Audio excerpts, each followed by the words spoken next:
Ah, que rabia me dá isto da imaxe do revés. Porque vedes a imaxe do revés, a que sí? Iso de a guerra era contra nós está do revés.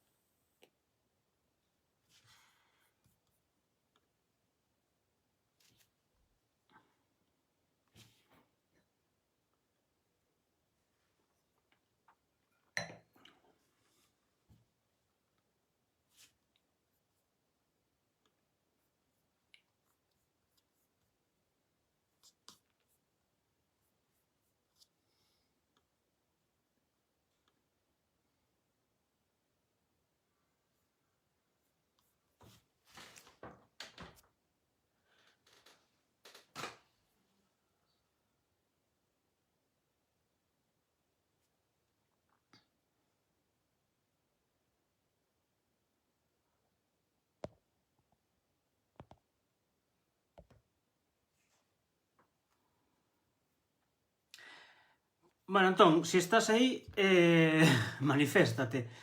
Entra tú primeiro en directo. Hola. Nada, que che decía, entra en directo.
Si, xa lle dei aprobar. Xa lle dei e ponme aí como a... Díxeme que fallou. Volvenme pedir.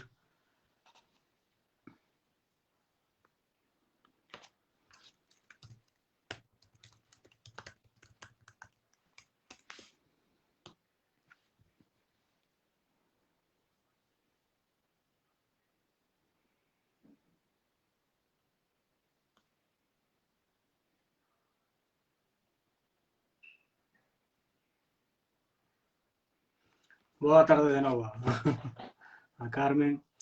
Vai con un pouquiño de retardo, así que non o teñades en conta, vale? Casi tardo un pouquiño en contestar.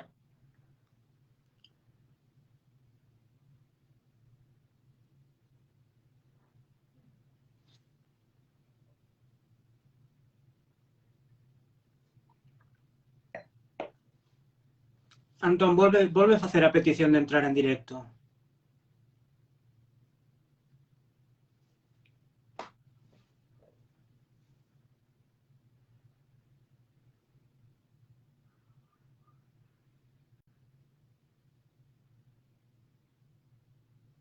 Hola, Pilar, outra vez.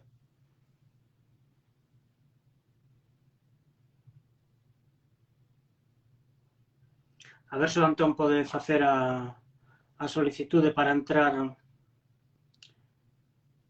en directo e facer unha pequeniña introducción ou recordar as presentacións que quedan de desta iniciativa do Trinque.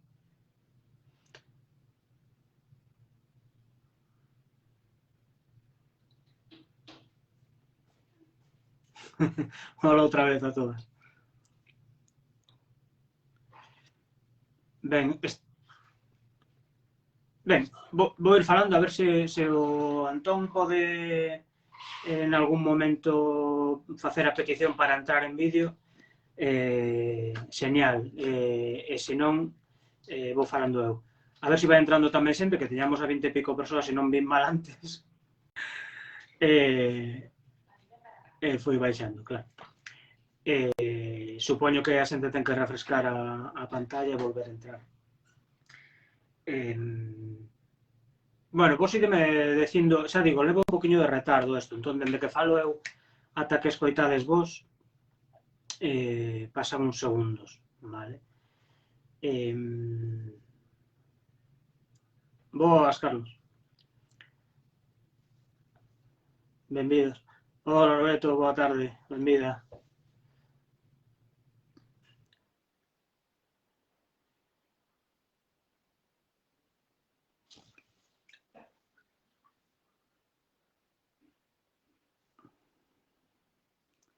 Que perdín o Antón. Antón.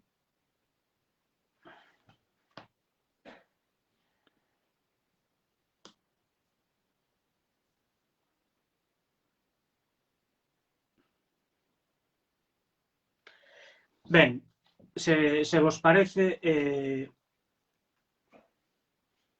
vou comezar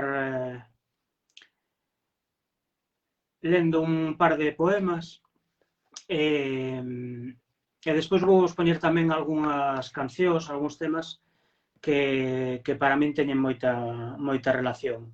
Algúnas moita e outras simplemente porque enlazan moi ben coa temática do libro e poden dar unha idea complementaria dos porqués e do que hai detrás do libro, ou polo menos do que hai na miña cabeza, ou do que había na miña cabeza para facer estes poemas. Como dixen nunha entrevista que fixeron no Sermos, Irene Pin, estes poemas foronse escribindo durante bastante tempo. Non sei se decir un ano, pero durante algúns meses, durante bastantes meses. E ademais lembro perfectamente como se escribía e a situación na que estaba.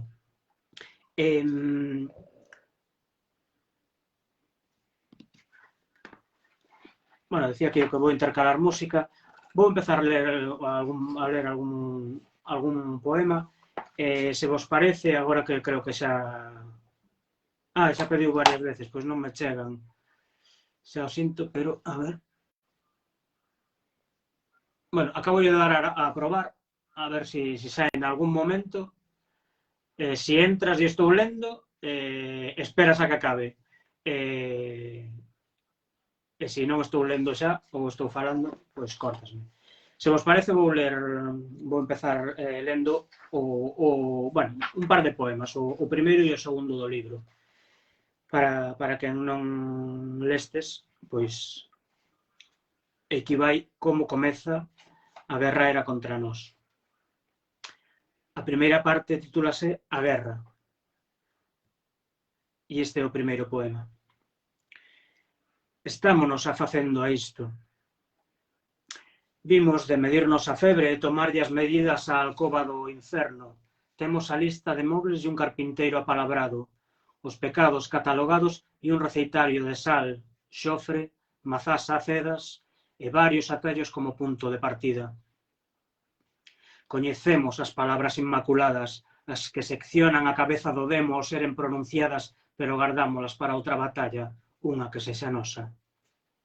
Facemos tempo mentres o vento esparece rimas tortas, garabullos, anagramas, horizontes fermosos de liñas equidistantes, paralelas, cores e rastros de animais imposibles.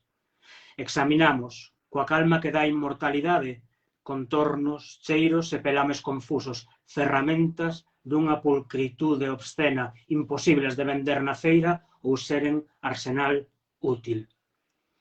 Botóusenos enriba a nevada máis eterna sen tempo para pendurarmos o almanaque coas datas dos santos sinaladas e e un estúpido refrán para cada xeira, sobre os brancos fríos e esvaradíos azulexos da cociña, onde as manchas de sangue son sempre a proba dun homicidio. As luces prendidas, todos os lumes da casa acesos, ardendo, queimando uñas e cabelos, toneladas de carne no falso fondo da tulla dos cadáveres que se nos imitan. E nós, cunha epífora nos dentes, sen un inimigo a quen trabar. Probaches a rimar a árbore con semáforo? Eu sí, e sei o que acontece. Retórcense. Foxen do tacto e non deixan que lles cantes o ouvido, dinse semelgos pero afían as navallas no fondo dos petos. Remendan traxes baratos para acudiren a festas burguesas, renegan das cantigas dun xeito moi semellante ao xeito no que tú ou eu renegamos da morte para persistir, mantendo o corpo apegado á ventalla, a vista perdida na fraga ou na cidade. Se aínda así, con todo en contra, consegues unha estrofa que non deteña o tráfico provocando un accidente, se aínda así apañas os froitos todos do chao sen padecer o lumbago, entón podes soletrear certas palabras sen que se chabra unha chaga ou unha culpa na lingua. Irmá, contexto, a priori. Tomar o caldo coa tranquilidade dun inverno puntual, petar na porta dende dentro, admirar o ángulo no que se abre e saudar a metáfora cando entre, aconchegar o corpo á parede para que pase ata o fondo e non deixe cuarto da casa sen contaminar. Probaches a escribir familia sen levantar a mão do presente, riscar o termo no mesmo intre en que aparece a sombra dun futuro e, acto seguido, debuxar cóxegas no fondo do ventre? Eu sí, e sei o que sucede. O pasado retórcese. Creas unha liñaxe impostora, unha árbore genealóxica caducifolia. Despois, desapareces. Fican as palabras, pero xa non sabes darlles un sentido, un uso limpo. Cortas un limón, recitas unha oración pagá e engólelo todo para seguir sendo bardo. Cantas e agardas que un acto tan elemental teña consecuencias, que o mundo mude só porque tú entoas en modo maior. Non sería a primeira vez que o mundo muda por unha causa menor. Estes son os dous poemas que abren o libro. E o primeiro xa é unha declaración non de intencións, senón de feitos ou de situacións. Isto de sabedes, a maioría dos que estades aquí escribedes poesía, por non decir todas e todos, pero vos sabedes a mítica pregunta de Diego Carlos, mándome un par de lavazadas por non ter lido eses poemas antes. Sempre hai tempo, están aí. No caso dos poetas menores, e digo con toda a retranca do mundo, porque todos sabemos que non existen poetas menores, nin maiores, nin chorradas desas, pero de algún xeito, quen non esgotamos as tiradas de exemplares que se crean, ainda que este libro é dun premio, e moi probablemente todo que se imprima pois acabará nalgures, non? Nunha librería ou nalgures. Pero decía que este libro moi probablemente seguirá estando durante bastante tempo en librerías ou conseguible a través da editorial, así que está nas bibliotecas, así que agardo que se en algún momento queredes ler, poidades ir á biblioteca do barrio ou da vila ou da cidade e poidades escollelo ou roubalo, como sempre digo en broma. Nas bibliotecas non, que é máis feo. Nas librerías xa eu non dixen nada. Tamén é broma. Nada, se queredes facer preguntas en calquera momento, facedeas, porque eu aproveito para falar un bocadiño despois de ler algúns poemas, e así tendes a oportunidade. Como digo, repito, temos un pouquiño de retardo, creo, vale? Do que eu falo o que se ve. Entón, nada, vos falades polo chat e pedidesme en calquera momento. Voulle volver dar a ver se me deixa adicionar aí o Antón para que entre en directo. Sí, mercaré de lo mellor. Sí, home, sempre mellor. Que ben o necesitan as librerías, as editoriais e a xente que vive disto, vaya. As imprentas, os deseñadores, os maquetadores, a xente que ilustra libros, en fin, moita xente vivindo dos libros, non é só a xente que os escribe. Grazas, Teresa. Pois, nada, o que decía, que si a raíz dos poemas tendes calquera pregunta... estaba dicindo antes, que me perdo moito, que a xente que estades aquí, casi toda escribides poesía, entón saberedes, para ben ou para mal, esa pregunta, como dicilo, tabú, non? De que fala este poema. Supoño que a todas e a todos vos fixeron en algún momento esta pregunta. Sexa xente máis achegada na intimidade ou sexa xente máis atrevida nalgúna presentación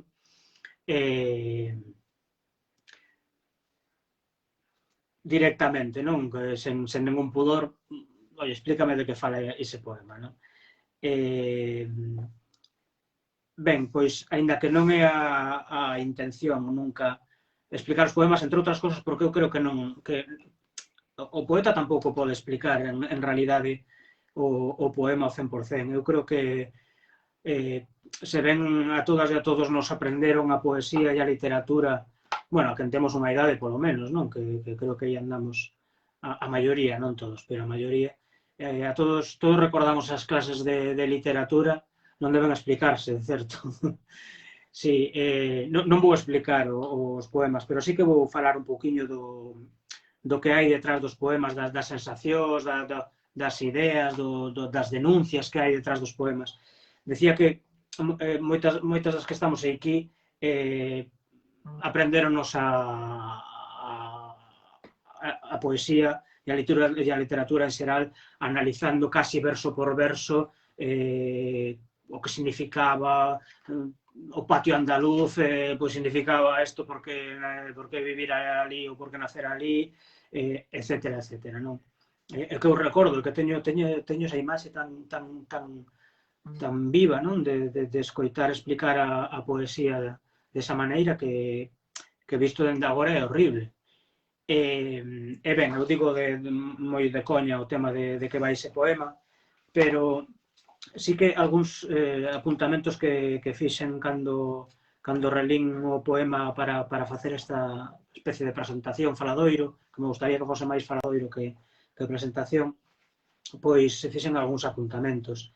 E o libro comeza, o primeiro verso, a primeira parte da guerra, e o primeiro verso é: estámonos afacendo a isto.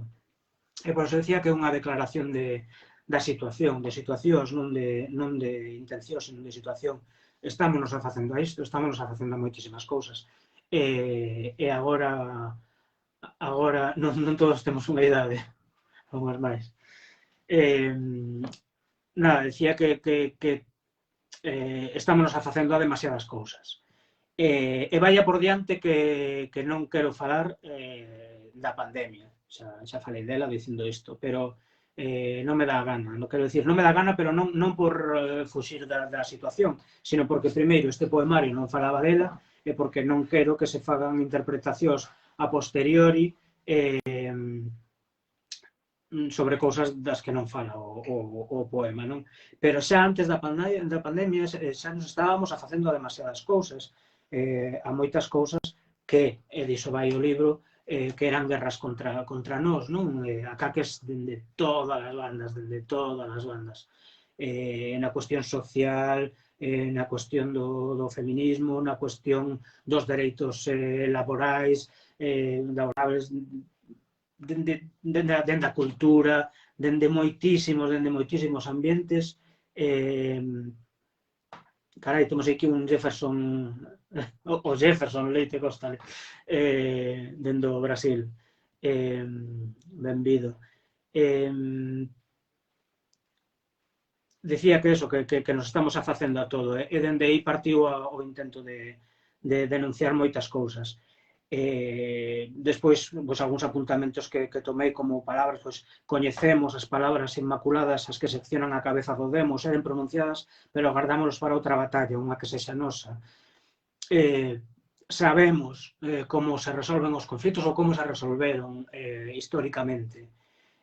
Algúns, hola Paulo, un grande abrazo. Algúns conflitos resolvéronse pacíficamente, e estou pensando en Gandhi, por exemplo, e outros non, outros resolvéronse coa violencia. E este poemario fala un pouco das dúas cousas. Ou, dito de outra maneira, moitos conflictos resolvéronse dende o amor, e outros resolvéronse dende, non vou dicir dende o odio, pero sí dende, outra vez, dende a violencia ben organizada, ben dirixida e ben utilizada. Sí que estes días estamos vendo moito debate sobre o uso da violencia. Eu tamén neste poemario fago fincapé, xa o fixen en redes sociais, etc., en que a violencia, cando ven de arriba a baixo, considerase necesaria a salvaguarda da paz e da convivencia e da cidadanía e dos cidadáns de ben, e cando a violencia é esa cidadán de baixo para arriba, pois sempre é, como mínimo, cale borroca, que xa non saben nin o que din, ou é como máximo terrorismo, non? Entón temos aí ese punto de guerra sempre contra nós. A violencia, as violencias, e non estou falando só da violencia policial, dando hostias, non?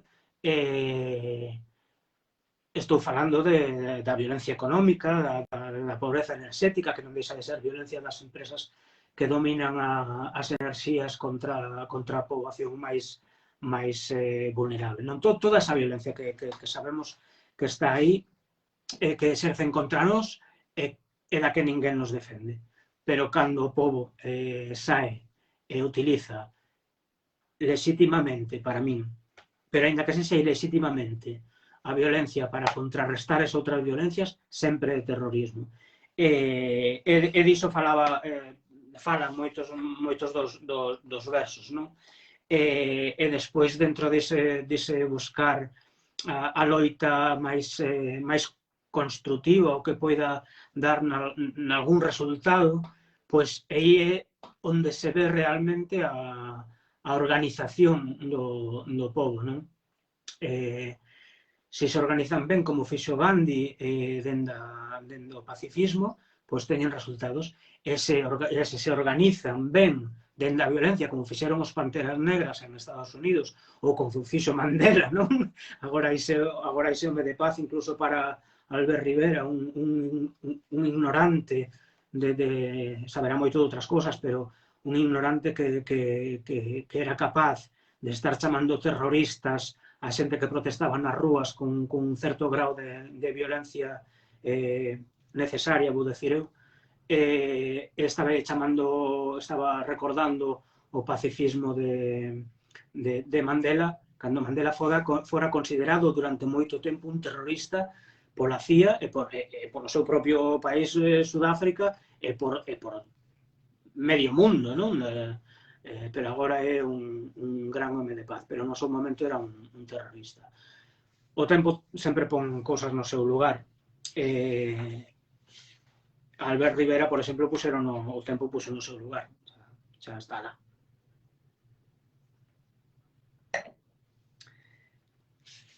Ben, os contenedores repóñense. Bueno, vou mirando un pouquiño tamén. Sí, o sistema educativo é outro sistema que pode exercer violencia. E en moitos casos exercia. Bueno, antes facíamos a broma esta da idade, non? Pero moitos de vos seguramente teredes idade como para que non puidesedes falar en castelán na escola. Eu estou no límite, eu viñen no ano 81 de Euskadi para Galicia coa miña familia, e digo isto e enlazo o Iván xa adiantou algo que iba a comentar máis adiante, agora vos lo comento. Decía que eu viñen coa miña familia que estaba emigrada en Euskadi, eu nací en Euskadi, nací no 72, e no ano 81, o ano do 23F, por Nadal, bueno, polas vacacións de Nadal, os pais xa tiñan organizado, digamos, a volta cara a Galicia, e tiñana pensada para as vacacións de Nadal do ano 81. Por certo, o día do 23F entraron a roubar na casa dos meus pais, nun edificio del Goibar, en Guipúzcoa, onde vivíamos, mentre eles estaban traballando, e roubaronlles moito diñeiro que tiñan en efectivo, porque estaban guardando para ter en efectivo precisamente para a volta a Galiza, e todas as xollas da miña nai, que eran da súa nai. Para min e para a miña familia, o 23F está tamén bastante presente estes días, acordeime. O caso é que cando viñen no ano 81 para Galiza, eu xa viña falando galego, porque os meus pais falaronnos en galego dende pequenos, aínda estando en Euskadi.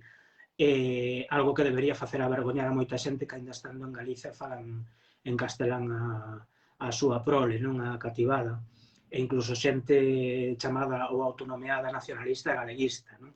E cando cheguei aquí á escola, pois no medio do curso de cuarto de GB, lembro, eu xa falaba galego, porque xa falaba galego na casa, e ademais cando viñamos de vacacións a Galiza, eu iba á aldea, a Nanín, a aldea dos meus pais, andaba con toda a rapazada e falábamos en galego. Vaya, que eu xa falaba galego como a calquera rapaz de aquí.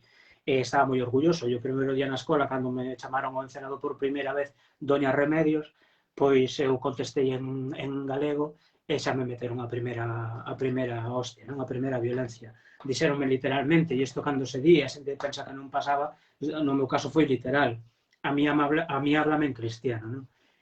Para un rapaz de 9 anos, imaginades a violencia que pode ser eso, porque non entendes de onde ven iso. Vindo de Euskadi, onde había certas liberdades, no colexio tratábamos de señorita a profesora, etcétera, etcétera, e chegar a un sitio onde o franquismo ainda existía na educación, e digo franquismo como sistema de aprendizaxe, de tratamento do profesor aos alumnos e dos alumnos ao profesor, etcétera, pois foi moi violento, non? Bueno, como anécdota, e moi rápido para rematar a anécdota, en canto cheguei a casa contou a miña nai, e o día seguinte foi pola escola a buscar a Doña Remedios e ameazouna prácticamente de morte se lle volvía a decir ao seu fillo que lle falase en cristiano. Meteulle ali todo un discurso político, etcétera. Ben, nada, decía que violencias hai moitas, están aí tamén na educación, non? Como decía Fátima, non lo aprenderon ben, pero para moitos non só non lo aprenderon ben, sino que non lo aprenderon mal, porque podes aprender mal unha cousa, pero poder aprender moi mal e facer odiar a poesía e a literatura. Ben, se vos parece, vou poñer unha canción de Silvio Rodríguez. Grazas, Joli, hola, que non te vira ata agora. Vou poñer unha canción que é Canción del Elegido, e despois explico vos un poquinho da canción, vale?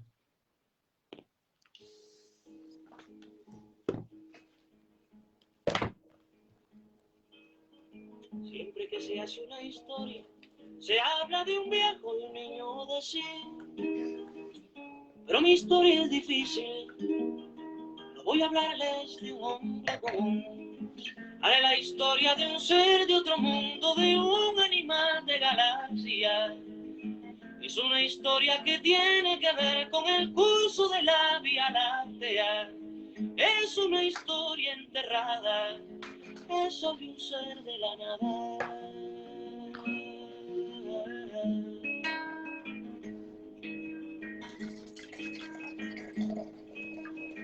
Nació de una tormenta en en el sol de una noche el penúltimo mes.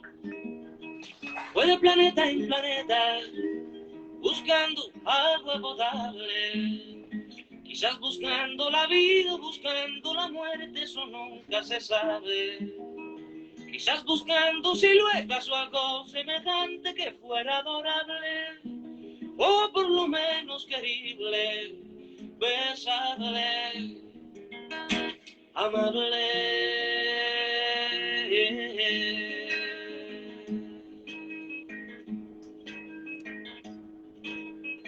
Él descubrió que las minas del rey Salomón se hallaban en el cielo y no en el África ardiente, como pensaba la gente.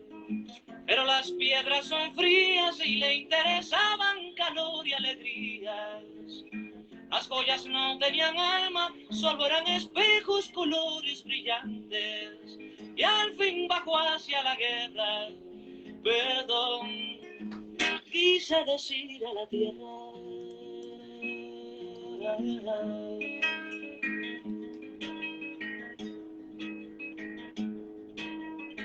Supo la historia de un golpe, sintió en su cabeza cristales molidos y comprendió que la guerra era la paz del futuro.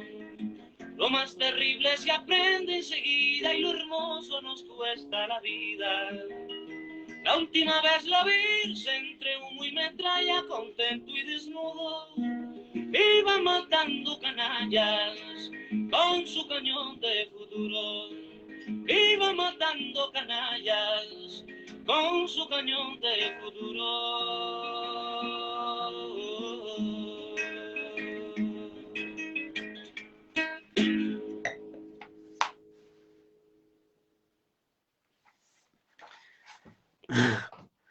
Ben, vexo que vos levei a máis de unha atrás.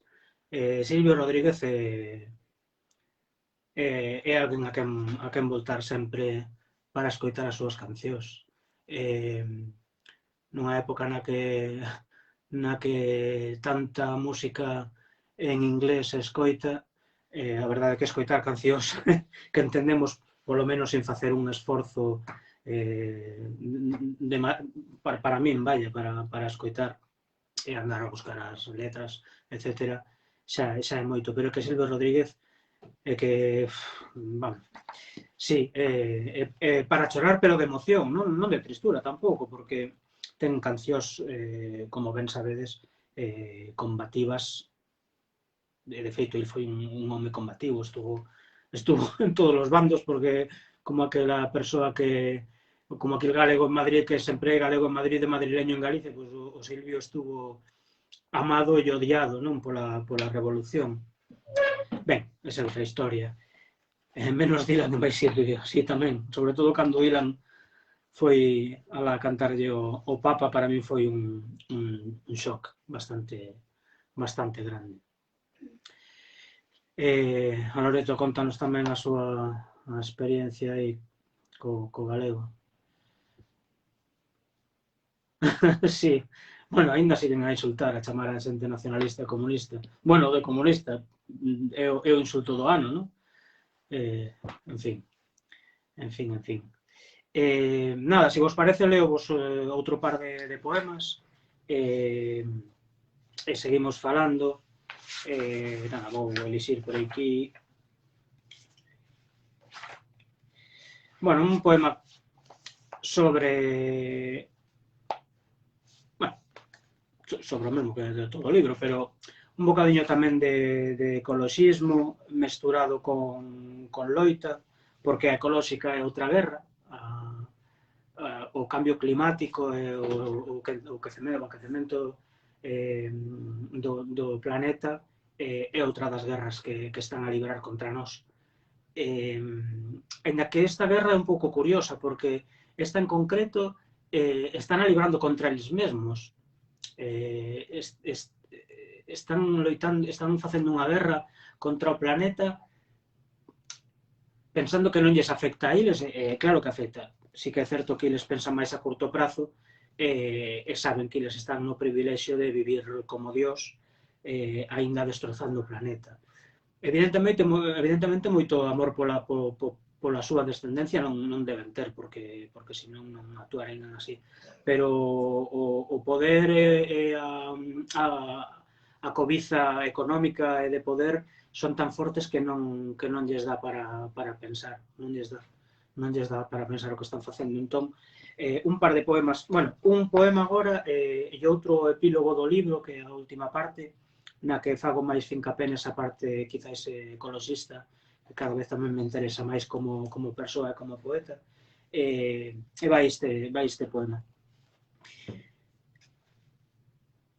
Ti queres conversar con cada bicho que descobres mentres paseas, pero sospeitas que falan outro idioma, que pronuncian mal o S e o Z e carecen de tempos verbais para o pasado. E tú queres sobre todo preguntar polas bisaboas, como fervían o leite, con que canfurnadas se esmendrellaban, como se desfacían dos indesexables, en que outeiro chimpaban os cadáveres, con que contundencia incorporaban ás cantigas do serán a descripción minuciosa do xeito ensebre de matar un home ou un pai. Percorrendo as estradas para abranguer un territorio, podes desfalecer ou acabar por coñecer con detalle de onde ves e a que andas, cantos paxaros de nome descoñecido acubillas no iris e de quen son ides algo, quen te odia e quen te ve, quen é quen de arriscalo todo por ser a túa pedra no zapato. Un final inesperado nesa novela aberta sobre a mesa de noite, o chapeu que non só non te resgarda da choiva, senón que te delata na fábula do xabarín e o tractor. Tú queres viaxar a zonas máis quentes e perigosas, facer da vida unha odisea e que o teu corpo sexa utensilio ou chave mestra.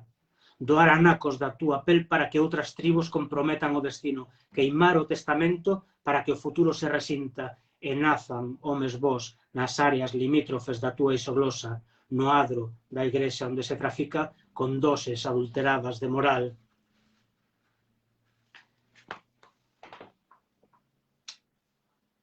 Como hai un pouco de retardo, deixo un pouquiño de oco tamén para que chegue ao final do poema. E se queredes comentar calquera cousa, nada, non vou facer comentarios sobre os poemas, sobre todos os poemas e sobre ese profano de que fala o poema, non? Pero sí que hai un fondo de solidaridade,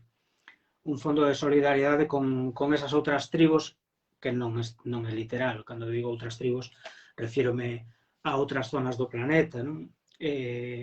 Tamén a cuestión de viaxar, o turismo, non? Esas non van os emoticonos, así que van. Ese turismo que decía, esas contrariedades que temos todos, non? Esa hipocresía que non, bueno, hipocresía non, pero sí que temos contradicións.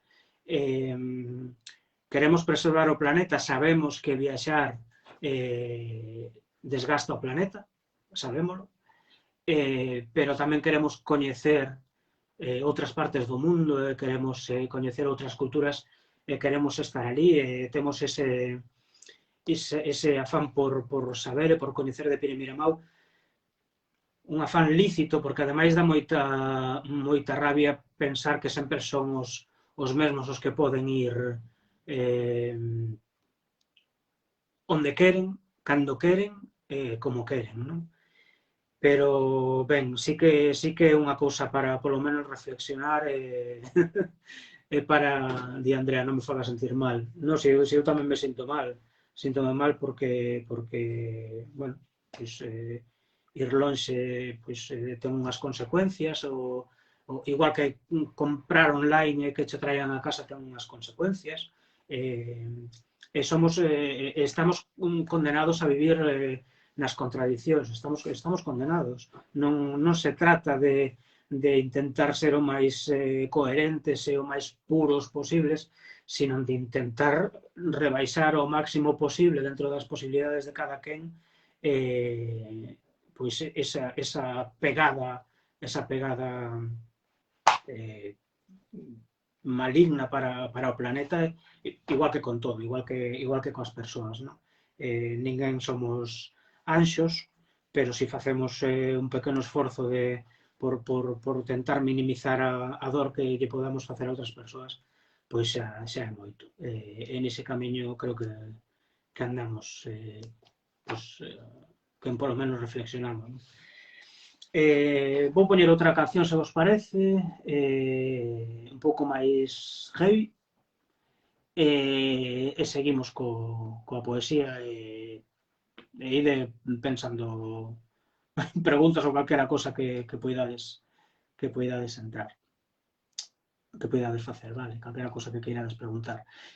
Unha canción de Riot, un grupo punk, que se chama Cambiarlo Todo. Se podedes, por favor, escoitad a letra, porque complementa... Sí, imos ter que revisar as nosas prioridades. Bueno, ímolo facendo pouco a pouco. Poño vos este tema, Cambiarlo Todo, de Riot. Vale. Riot Propaganda, perdón, chamas o grupo.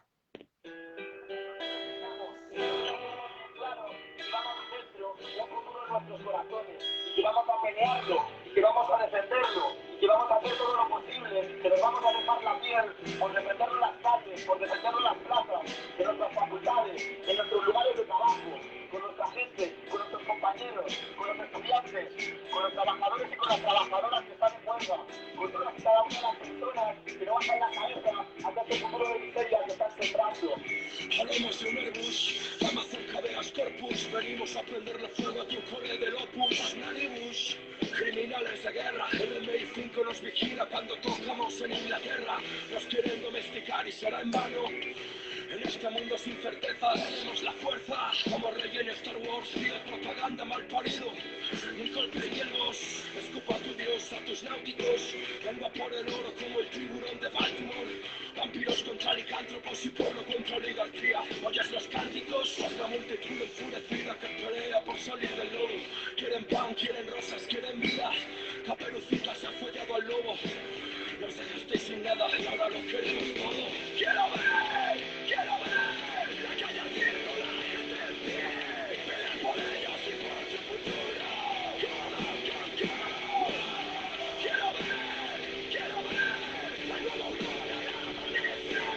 Y que nadie le falte de nada. Y todo se arregla.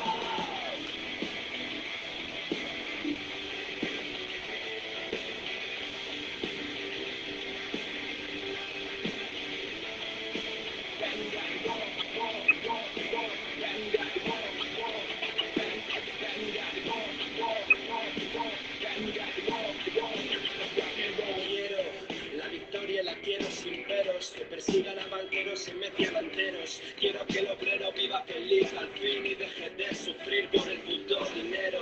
Quiero, libre de muertes el ruedo, que las mujeres vayan solas de noche y sin miedo. Que de una violación el único culpable sea él y que acabe junto a Torbe encerrado en Picasen. Y que les den, la vida es una y no se frena. Aclara tus dudas, pon a volar tus penas. Combates de sistema que te envenena, te embauca y te condena a que ames tus cadenas. Que hace que repudies ser de clase obrera, odiar al barrendero, admirar a Mancio Ortega, creer de clase media y eso no existe. Como en democracia occidental el periodismo libre. Quiero ver,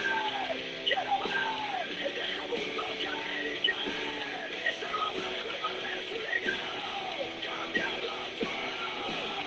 Quiero ver, a sus guardianes maremoros los pies.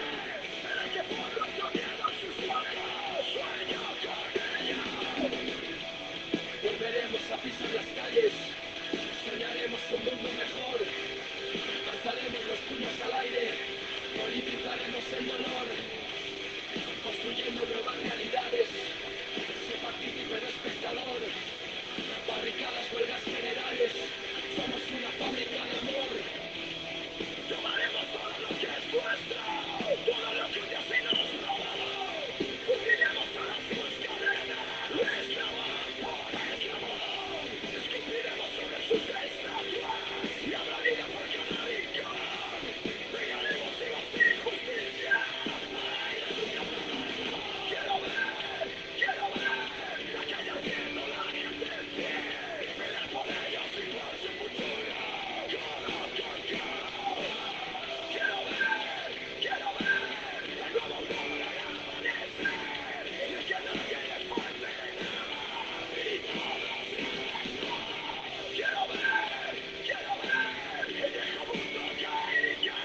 Bueno, un temazo de música punk que di as cousas claras como en todos os temazos de punk.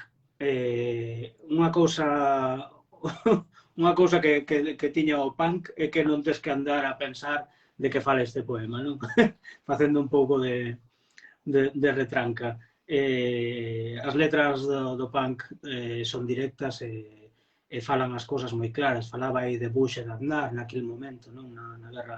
Naquela segunda guerra de Irak, na máis famosa e na máis infame das guerras, porque ou a primeira das coñecidas como máis infame.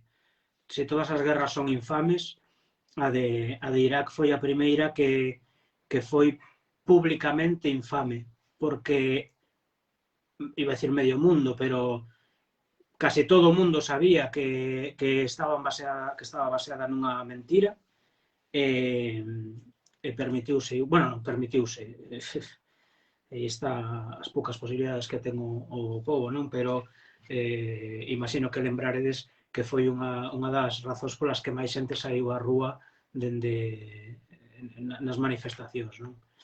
As manifestacións contra a guerra de Irak foron das máis contundentes. Mágoa que naquela non se queimaron demasiados contedores de cerebros. A Fátima comentaba que se podía facer algún comentario sobre o proceso de creación. Aínda que a presentación dun libro, creo que, bueno, isto xa digo que non é bueno, estas presentacións son moi extrañas, verdade, Antón? Pero tamén son, creo que agradables. Non falo por esta, falo polas que vin ata agora tamén co Xurxo e co propio Antón. Bueno, coa Lareira de Soños, non? Perdón. Igual digo unha burrada, perdón. Pilar. Dios mío, como estou. En fin, o proceso de creación deste libro, como xa comentei creo que ao principio, foi ir escribindo poemas bastante espallados no tempo, pero coa conciencia clara de que eran unha unidade. Eu ia lendo moita poesía naquele momento e supoño que vos pasará a todas e a todos que vas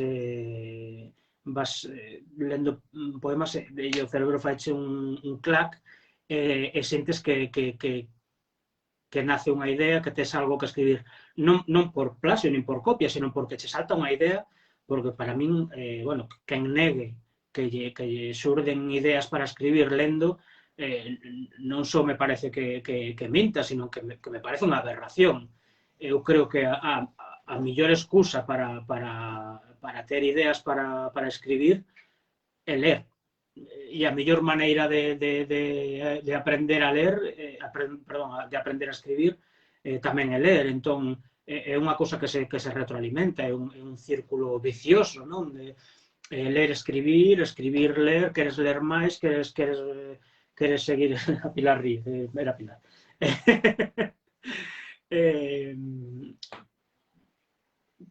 Vas lendo. Bueno, naquele momento estaba, recordo, algún poemario que estaba lendo, e un diles era de Juan Carlos Mestre. Creo que ata o teño por aquí.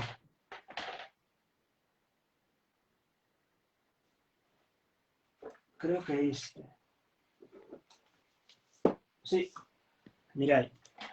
Isto xa é entrar na casa do poeta xa directamente. É isto, que non sei, creo que probei antes e non sei como darlle a volta, pero chamase La bicicleta del panadero. Como vedes, é un libraco de poesía, dos que escriben os poetas de verdade, facendo a mesma retranca de antes de que o de poetas maiores e menores. Pero Juan Carlos Mestre, que é un galego da Ralla do Bierzo, e que despois publicou 500 gramos de patacas ou algo así, que tamén anda por aí, que foi o seu primeiro libro en galego. para min é un referente. É un referente de certo tipo de poesía. Eu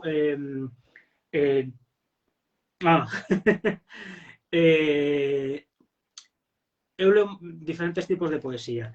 E o Juan Carlos Mestre para min é moi difícil de ler. E de feito este libro ainda non o rematei. Ainda o teño aquí marcado e ainda non o rematei. Pero cada poema dá para ter millóns de ideas. Entón, xa digo, non é unha cuestión de placer. Eu, vamos, que me caia un rayo agora mesmo se en algún momento intentei copiar un poema porque me parece a cousa máis aberrante que poda haber. De feito, dame noxo a xente que copia poemas que hai, como en todo, non? Pero tamén me dá bastante reparo a xente a que se lle nota moito que sigue a estela de certos poetas e de certas poetas. Eu entendo que pode ser un erro como algo non desexado, non? Pero hai que fuxir, eu creo que hai que fuxir moitísimo. E para iso eu leo moitísimo. Entón, eu decía a Fátima, o resto, que segundo ia lendo, como xa empezara a escribir algúns poemas, pois íbanme surdindo ideas. E dunha idea, pero unha idea totalmente abstracta, falamos de ideas platónicas, totalmente abstractas, que me surdía por unha faísca dun verso, ou dun poema, ou dunha palabra, creábase unha imaxe na miña cabeza, collía inmediatamente, e vou dicirlo claramente, o ordenador, sería moi romántico dicir que collía o lápiz, pero collía rapidamente o ordenador porque me parece moito máis, para min, no proceso de creación. Outra cousa é que andas por aí polo monte ou estás viaxando ou tal. Pero podendo, estando na casa, tendo o ordenador ao lado, coller o ordenador e poñerse a escribir unha parrafada, e ademais unha parrafada, Fátima, por curiosidade, narrativa, unha historia sobre esa idea que che ven á cabeza. E que daba esa idea totalmente surrealista, totalmente absurda, pero a idea ficaba aí. E ese é un proceso que aí sí sigo moitas veces. Meto toda a parrafada ao show, totalmente surrealista e anárquica nun texto, inzado de cousas absurdas, pero cunha idea na cabeza. E despois vou traballando. E así naceron moitos dos poemas. Non estou dicindo que todos nacesen de ler poemas, pero sí que había esas faíscas de ideas que iban surdindo e que daban en poemas. E unha vez que tes 1, 2, 3 poemas feitos, tes clarísimo cal vai ser a idea do poemario en conxunto, cal é a temática que queres traballar e cal é o estilo que lle vas dar. E tendo claro o estilo, o obxectivo, a temática que queres tratar como núcleo profundo dese poemario, e tendo claro o estilo que lle estás empezando a dar, para min xa podes escribir ata que consideres que ese poemario rematou. E para min ese proceso leva tempo sendo unha maneira de traballo. Pareceme unha boa maneira de traballo. O Iván comenta que é o mesmo proceso método das fotos. Pois non entendo, ben o sabes, de fotografía. O único que sei é pechar os ollos para que o fotógrafo crea que é malísimo e sempre me pille cos ollos pechados. Pero sí, é un proceso que... coller as ideas. Sí, bueno, aí que non entendade de fotografía, matade vos entre vos, que eu non entendo. Di a Andrea, se depende do manuscrito non te había escrito nada porque despois non o lido.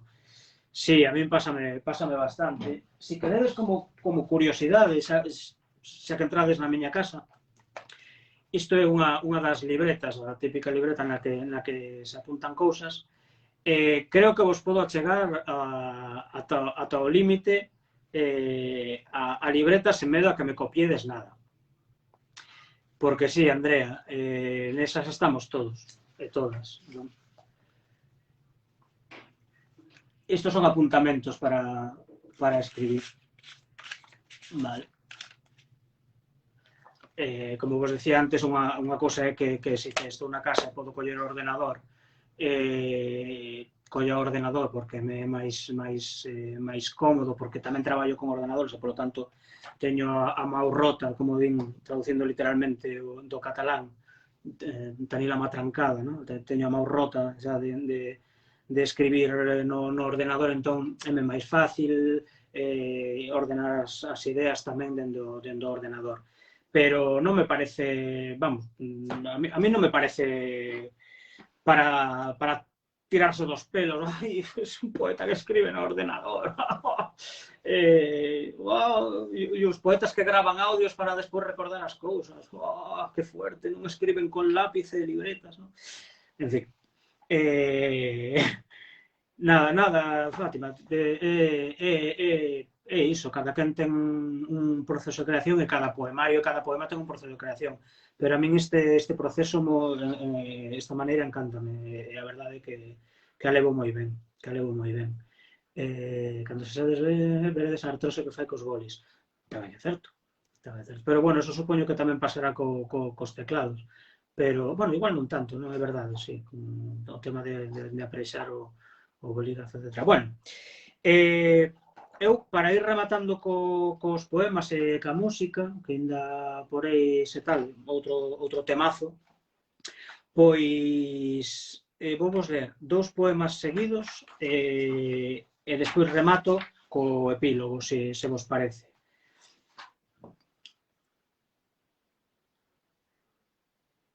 Sí, hai moita xente que deixa os poemas tal como lle saen, e eu algúns diles, de feito, en Pólvora, no meu primeiro poemario, que era unha poesía menos traballada en canto a lírica, por dicirlo así, en canto ao estilo, era máis punk, isto que falaba antes, non? Da cuestión das letras máis directas e non andar con rodeos, pois o poemario Pólvora, o primeiro que axuntei, porque ese sí que era un axuntamento de poemas escritos, tiña moita parte, a primeira parte que Pólvora propiamente dita, son máis combativos, máis puncarras, e sí, a maioría, Antón, tamén foron aí directamente, quedaron prácticamente como estaban, cambiando alguna cousa porque consideraba que era un erro ou que dicía algo que non tiña sentido ou que quería dicirlo de outra maneira, pero non por unha cuestión de estilo ou de melloralo. Ben, van 2 poemillas máis, se vos parecen. Conversamos un poquinho o que queirades, ou poñemos un temazo máis. Eso, van 2 poemas seguidos, vale? Que creo que son dos máis claros en canto a entender o poema, vale? Agora mesmo, a tarefa máis urxente é queimar a fábrica. As máquinas que delimitan a idade da pel, os debuxos de escamas esquemáticas que delatan 1000 maneiras posibles de morrer observando as maus baixo a lupa. Todo ven sendo como chorar por algo que non amas. Se calculas a cantas persoas debes unha desculpa, achegaste máis ao suicidio. Hai un romántico arrecendo a queroseno no teu xeito orixinal de enfrontar a autoridade, no teu sistema metódico de apagar as luces vermellas. Coñeces as consecuencias de electrocutar un pai ou colocar mal a escada para que esvae e torza un pé ou un destino enteiro. Aprendiches a estoupar unha pota calculando a conta atrás e tamén como se crava un coitelo nas veas abertas dunha familia en perigo de extinción sen que se desangre a máquina registradora e as oportunidades de seres feliz se reduzan a un cálculo de probabilidades de vencer esa lei. Tes unha experiencia demostrable en mudanzas, pero aínda non sabes que te salva definitivamente de todos os monstros que asexan dentro dunha copa de viño ou como se brande un látego con estilo e determinación abondo como para gañar unha moción de censura. Hai un simbolismo difícil de digerir na maneira en que Superman entrou na túa vida e Ulises permanece nela, malia Telémaco padecer un retardo mental contundentemente diagnosticado. Tendo en conta que naciches nun 9º piso, sobre as vías do tren e un pavimento imantado, só podo felicitarte por aprenderes a escribir a máquina na era do ditado virtual e o sexo en rede. Tes un currículo brillante cimentado nunha mentira que ten nome de medio século.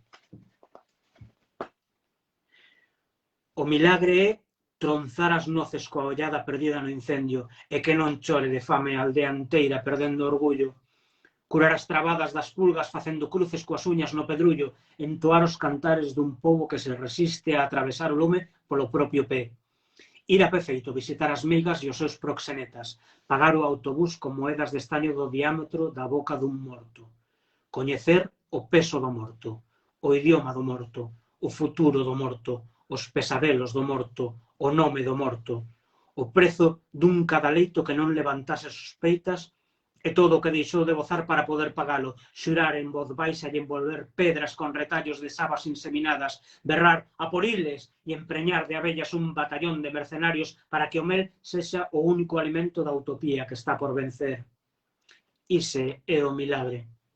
Os peixes nunca se multiplicaron, xa existían no seu número exacto. O pan nunca se multiplicou, na súa pureza estaba xa a medida exacta do lévedo. E o viño nunca faltou nesta terra. A quen queren enganar?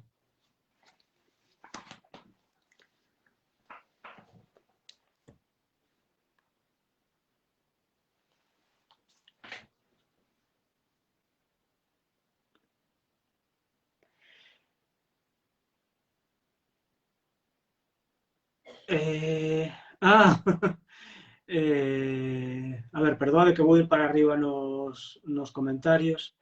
Bueno, aquí falábamos de como escribir. Sí, é verdade, o teclado poder machacar un dedo.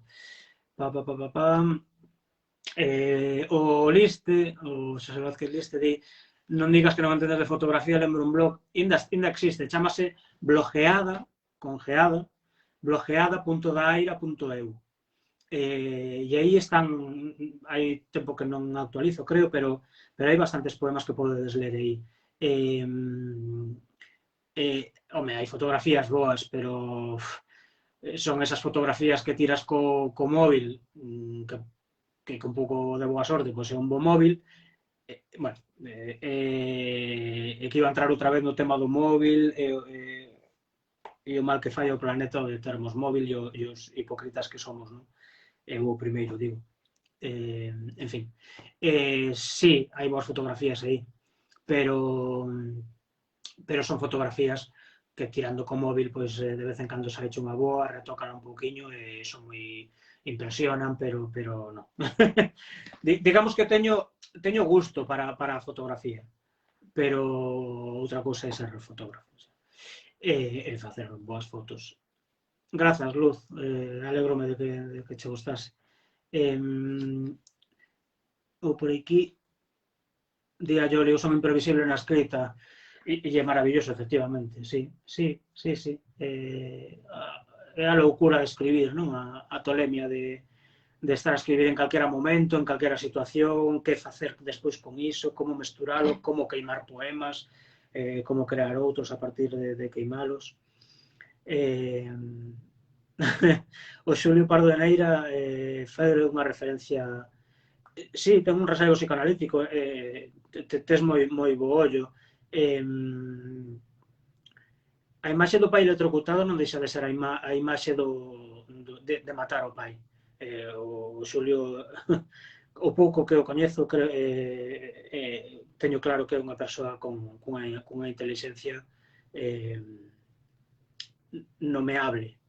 E sí, é cunha cultura tamén salientable. E efectivamente a cuestión do pai aparece en varios poemas meus e creo que neste libro en concreto tamén varias veces. E hai pouco falaba cunha poeta e falábamos tamén desta metáfora de matar o pai, que non me acordo se foi...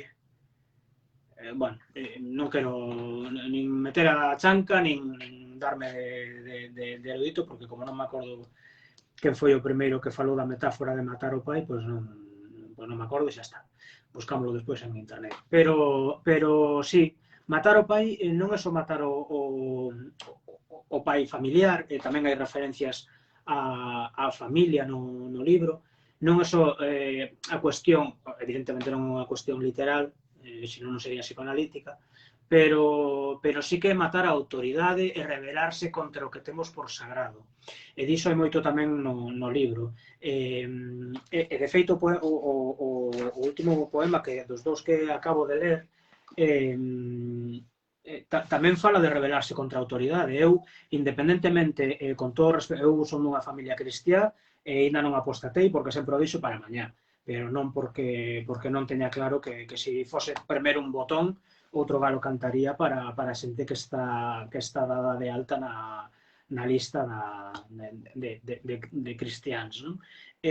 Outro galo cantaría, repito, sei que me repito, pero se fose primeiro un botón, apostatar, e a lista fose pública, veríamos como baixa, como esas sinaturas de change.org, non? Pois no último poema que comentaba, os peixes nunca se multiplicaron, o pan nunca se multiplicou, o viño nunca, a quen queren enganar, independentemente, con todo o respeto ás crenzas de cada quen, a igrexa, as igrexas, as relixións son un dos maiores poderes de control e de dominio mental e moral da historia da humanidade. Non hai outro, creo que non hai ningún outro poder que tuvese tanta influencia durante tantos anos e dunha maneira tan brutal sobre o que facer e o que está o ben e o mal das persoas.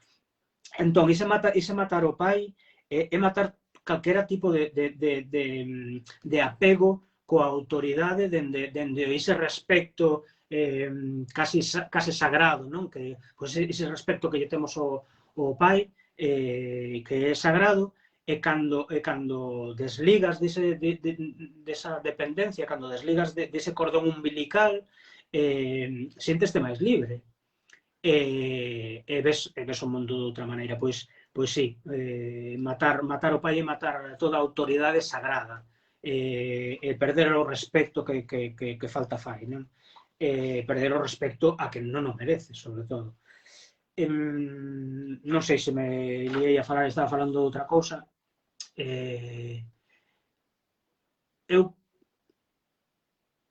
Sí, Nietzsche mataba o sagrado, sí, trátase diso. Foi, bueno, cando eu estaba no instituto, Nietzsche para min era Deus, con toda a retranca e con toda a contradición e o xogo de palabras que iso significa, porque foi Nietzsche que matou a Deus, non? Deus morreu. Pero sí, ten moita chicha, Nietzsche é moita literación, por certo, ten chicha Nietzsche. Ben, eu creo que vos vou ler o Nunca desligas. Cando morre de feito non metafórico o seu poder herdado. Sí. Sí, habería moito que falar sobre desligar de todas as autoridades e a cuestión da familia. Un apuntamento que fixen cando relía o meu propio poemario era a desmitificación ou a desidealización da familia. Pero pasa con moitísimas cousas. Eu sei, porque tamén estudei antropoloxía, bueno, agora teño a parada, e cando digo estudei, non pensedes demais. Empecé hai uns anos a estudar algunhas asignaturas na UNED de vez en cando, e matriculeme de moitas máis das que aprobei, pero non deixei de ler os apuntamentos ou os libros e seguir, que para iso fago, o feito de estudar antropoloxía, e para ter unha guía, para saber sobre que ler, etc. É unha cousa que me dá moitísimo prazer. Para entender un pouco máis como funcionamos, non? Como sociedade, como persoas, como comunidade. E o tema de idealizar a min preocúpame moitísimo. Idealizamos, agora falamos moito por sorte de idealizar o amor, ben, pero que idealizamos tantas cousas, a amizade, idesme matar, porque eu creo que temos máis idealizada a amizade que o amor, mira que vos digo. Con todas estas frases de, como se chaman estas tazas de frases, teñen un nome, iba a decir Hello Kitty, pero non. Teñen un nome, esta filosofía de autoaxuda, de frases curtas impactantes, pero que non veñen dicir nada, non? Que podes inventar a sobre a marcha. Que che dan a sensación de que tú podes con todo, se queres podes, todo o que queiras conseguir, podes conseguir. Esa idealización chegou tamén a cuestión da amizade, non? A xente pensa que ten máis amigos e máis amigas das que realmente son, porque o que temos son compañías, compañeros de viaxe, cando digo viaxe, digo da vida, non? Esa idealización na familia xa é brutal. Desapegarse da familia é un trauma impresionante. Sínteste fatal por non... De feito, agora coas redes que lees a todo o mundo, non? Pois, o meu pai que loitou na guerra no bando republicano, non sei que tal, e tú tes un pai que é do Partido Popular, non? Como te sintes? Que apego tes, non? O apego da familia é un, o apego como persoa que está a par de ti neste mundo e nas ideas que tú tes, é outra moi diferente. E é duro, pero hai que chega un momento no que faz unha reflexión e respondeste a ti mesmo algunhas preguntas. Pois a poesía tamén serve para iso. Tamén serve para responderse a un mesmo a certas preguntas, a certos medos, a certos tabús, etc. E algo diso tamén hai aquí. Póñovos un tema para rematar. Leo vos o último poema que é o epílogo. Se queredes facer algunha pregunta ben, e se non tamén. E imos falando. Un temazo dun grupo que se chama O Sonoro Machine, que se titula Así se construe unha bomba.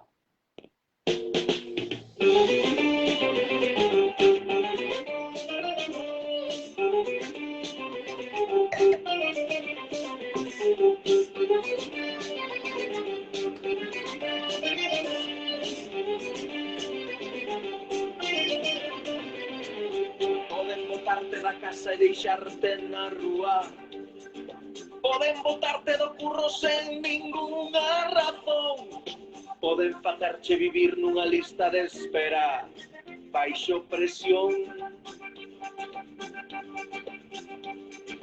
poden erguer grandes muros e non hai fronteiras, poden probar que o culpable sempre es ti, poden pechar a tua boca con leis e panfletos para non te oír.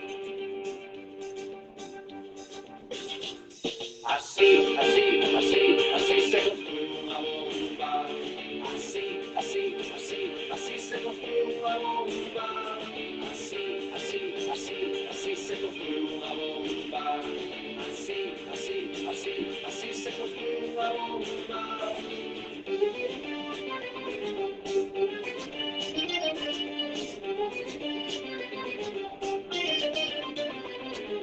Poden falar no teu nome cando non escoitas, poden matarte de fame coa pistola na man, poden sair do lameiro no que nos meteron sen ensuciar,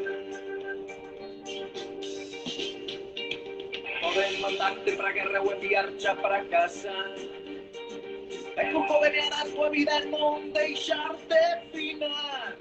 Poden pisar e morder e matar a quen sexa para medrar.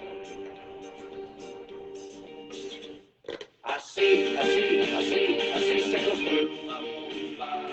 Así se construye unha bomba. Así se construye unha bomba.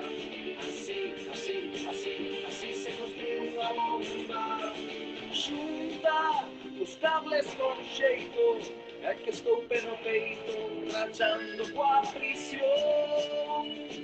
Sinte a onda expansiva, ao fuxir a enerxía, con forza e ilusión, con forza e ilusión, con forza e ilusión. Así, así, así, así se construe unha bomba. Así, así, así, así se construe unha bomba. Así, así, así, así se construe unha bomba. Así, así, así, así se construye unha bomba. Así, así, así, así se construye unha bomba. Así, así, así, así se construye unha bomba. Así, así, así, así se construye unha bomba. Así, así, así, así se construye unha bomba. Así, así, así, así se construye unha bomba. Así, así, así, así se construye una bomba. Así, así, así, así se construye una bomba. Así, así, así, así se construye una bomba.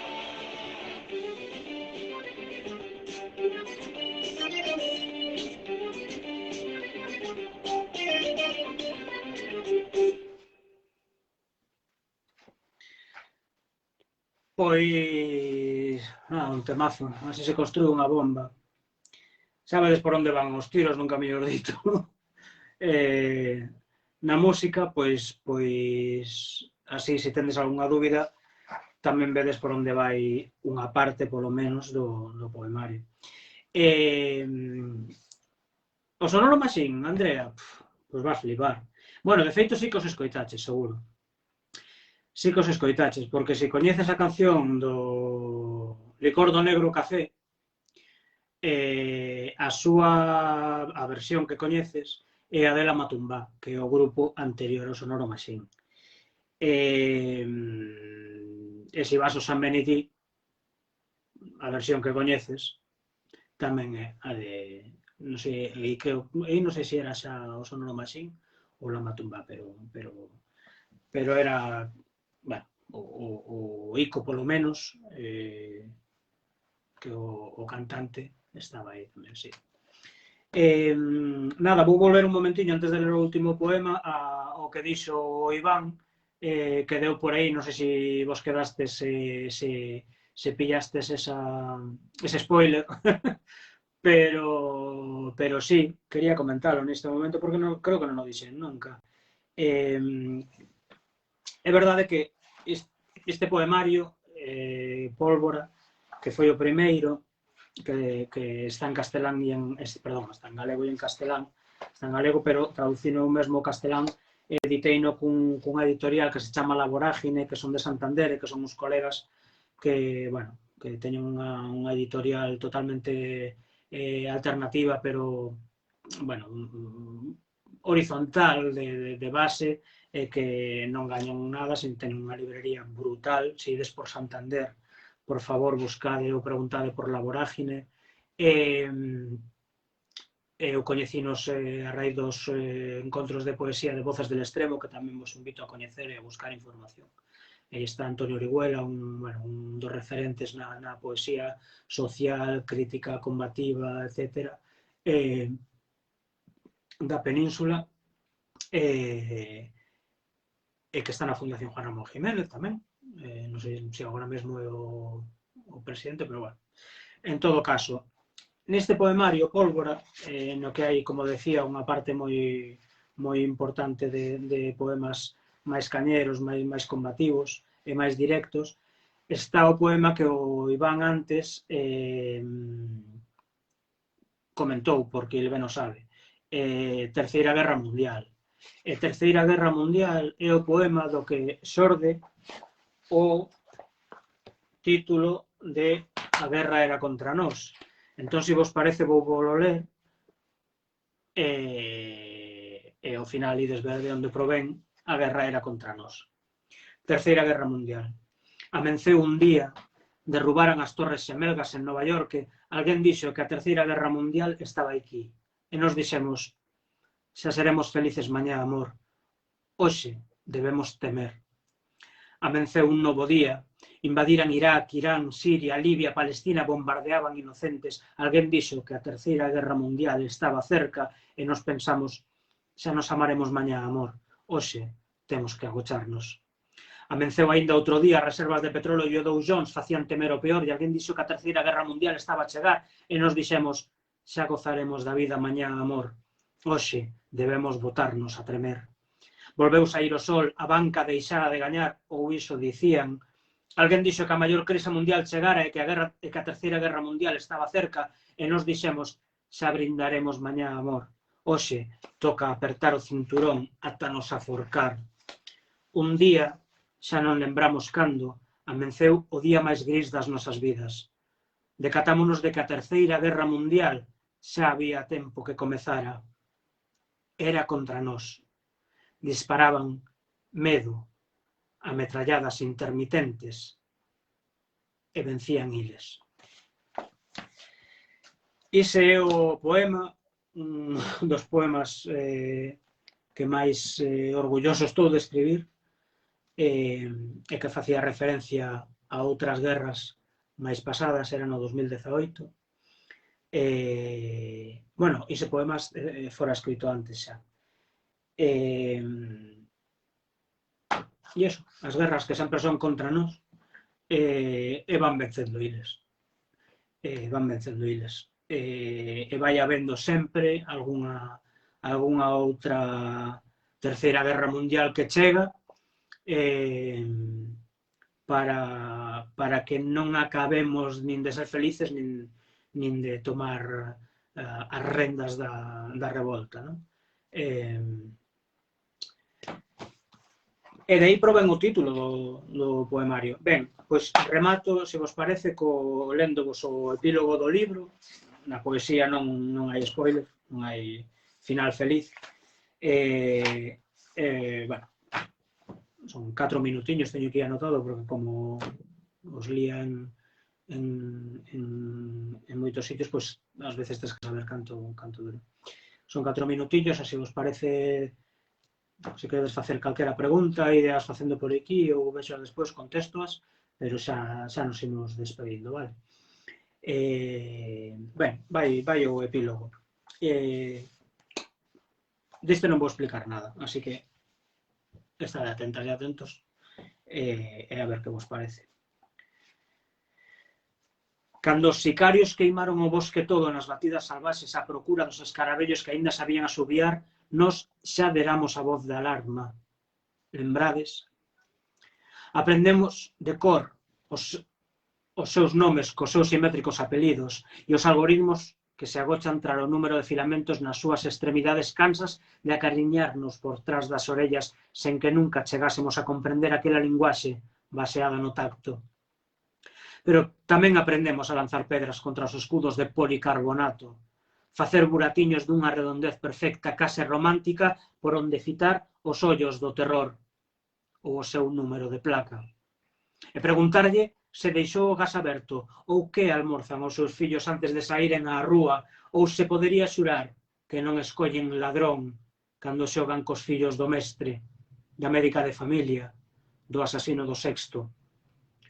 Puxemos a traballar as máquinas de coser e o enxeño, copiamos os patróns das faldriqueiras para contarnos e guardarnos os segredos dun xeito tribal, sen despidos, improcedentes ou deslocalizacións, e bordamos nos extremos dos panos xeroglíficos que o explicaban todo do caótico xeito de voar e mover as mandíbulas ás bacalouras, odas a súa destreza para permaneceren eternas no interior das gotas de sangue das costureiras bonitas.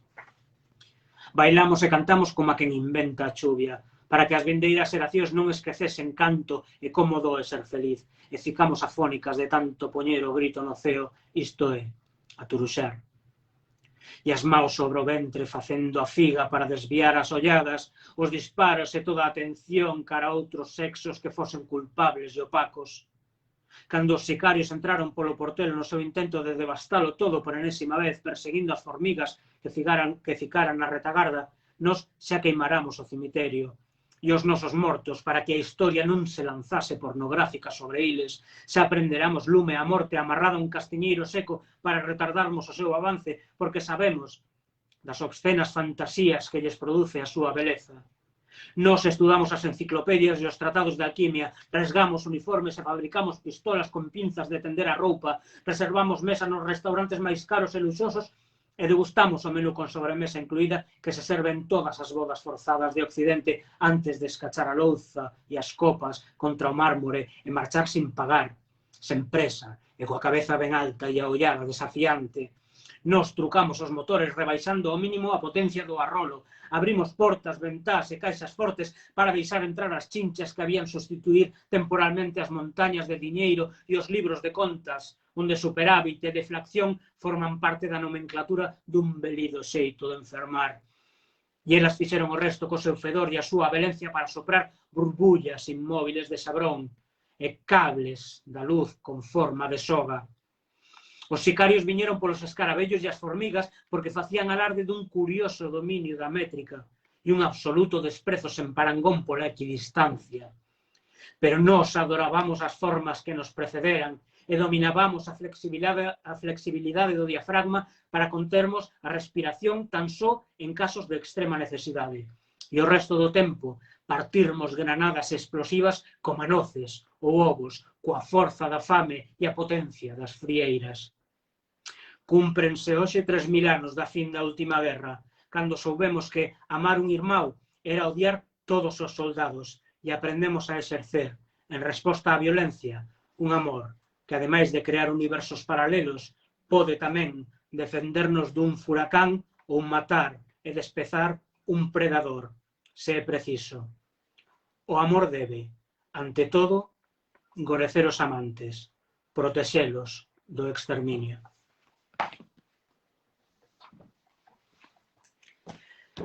Pois aquí remato eu coa guerra era contra nós. Vou aproveitar para repetir, por se non estades aquí atentos ao chat, e agora nos despedimos. Di o Antón, lembrade, grazas Antón, lembrade que o próximo sábado estará o Xulio Pardo de Neira, que o temos aquí, con Os rostros do frío, de Edicións Cervenza, un libraco de... iba a decir de fotografía, pero máis que de... bueno, aquí já me meto en lameiros, pero eu creo que tamén é un libro sobre a identidade. Ten moito que debullar. Pero en todo caso, cunhas fotografías que falan dise pasado, do que tamén falo neste último poema que acabo de ler. Fala de moitas cousas e de moitas tradicións e de moito que temos que aprender aínda do noso pasado, enorgullecéndonos e recordando moito. E di eso o Antón, que o próximo sábado está Xulio Pardo de Neira con Os rostros do frío, Edicións Cervenza, e así cada sábado de marzo. Luz de Arriba con Abril, Hortensia Bautista Fernández con Bambán de Vento e Teresa Ríos con Non estamos preparados para medrar. Así que nada, xa sabedes, é moi fácil, cada semana por aquí, ás 8 sábados. E nada, vou acabar de ler aquí por si houvese algunha cousa que comentar, se queredes facer algunha pregunta, e se non xa nos imos despedindo. Grazas, Xulio, outro poeta. Non che coñezo a túa poesía, pero tela que ter, estou seguro.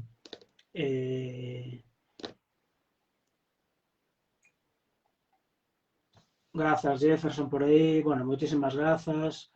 Pilar, Luz, Andrea, Fran, bueno, toda a xente que estades por aí. Que hai máis xente que en presentacións físicas. Hai máis xente a ver os vídeos que nestas presentacións que en moitas presentacións presenciais.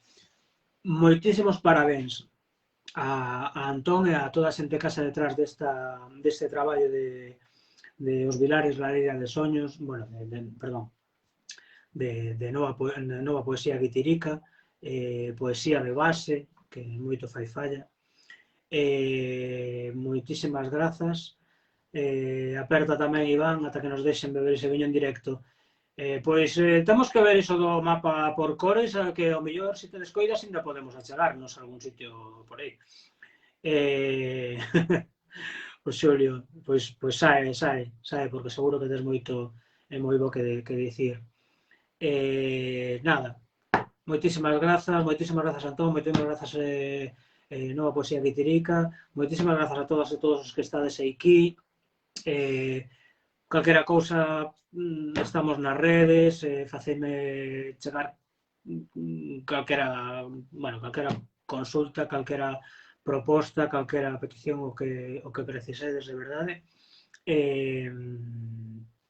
Imos estar, tamén chega dentro de pouco o Festival do Libro Virtual, estade atentos tamén porque vai haber cousiñas, pero iso máis adiante.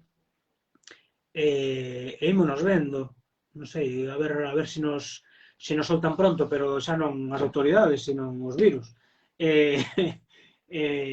Podemos un pouco perder o medo, sen perder o respecto e atoparnos físicamente e darnos, ainda que sexa un golpe, iba a decir, de cóbado, do que sexa, pero tocarnos un pouquiño que boa falta nos fai. Nada, moitísimas grazas, Antón. Se tes algo máis que comentar, eu traslado que escribas por aquí, se non se vos parece, deixámoslo aquí. Moitísimas grazas, eu agradecido de que esteades aí, de que estivesedes aquí comigo. É un placer. Vou deixar un momentiño polo retardo, por se o Antón quere dicir calquera cousa. Creo que, se non me equivoco, os vídeos permanecen aí para que calquera poida velos. E nada, a seguir todo o que fai esta xente da Nova Poesía Guitirica, a seguir todo o que fai toda a xente, como moitos dos que estades aquí arredor da poesía, a seguirnos entre nós, a apoiarnos entre nós e a poñer todo o que podamos da nosa parte para esa revolta necesaria. Vale? Eu despídome. Moitísimas grazas e avante.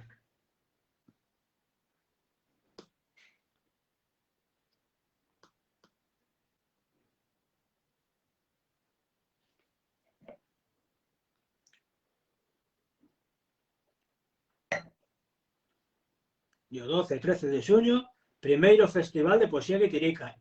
Eso sí que non me perdo. Forza aí. Poesía Guitirica.